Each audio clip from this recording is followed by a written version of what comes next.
Okay, now we're going to talk about the process for setting up for example, an interactive 3D assembly instruction.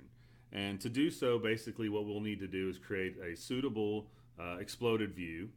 And then we're going to use our storyboard wizard to create the illustrations for that automatically. And you'll see how handy that is, how fast that is to create and take a exploded view and turn it into illustrations. And then we're going to publish that to a 3D PDF. And the trick there is to pick a template that has some buttons or whatever built into it, or a clickable table built into it, so that you have the interactivity that's apparent as soon as somebody opens that up as a 3D PDF. So we're kind of starting a little bit anew here. So we'll still have this storyboard in our project, but we're going to create a new one in a little bit. Right now what we want to do is go back and go to our original configuration. And let's close out the storyboard.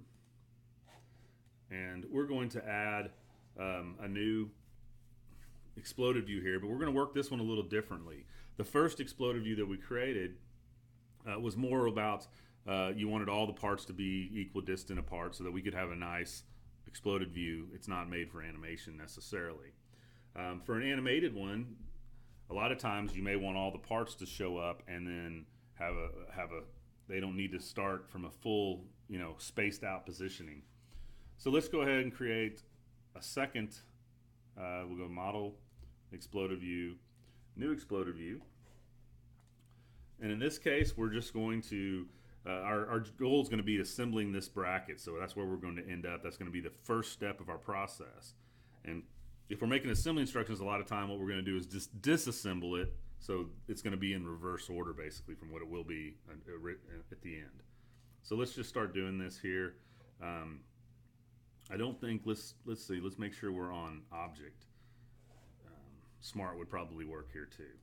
So we're going to pull for access to use here. So we're just going to pull off some of these parts. These are our step-by-step process that we're getting here. And we don't care if these overlap, because they're going to, when we use our storyboard wizard in a moment, they're going to come in and they're going to hide and show automatically for us. Okay, so now on this one, we want to move that one out too. Let's just move it up, and let's move that up. And then we're going to shift around and we'll just add all these other parts. We'll control click them into this sequence, or into that step. Get a little more to click on here. You could also go use the tree if you know, you can control click on objects in your parts tree if you know what that is. Okay, and then let's continue on through here.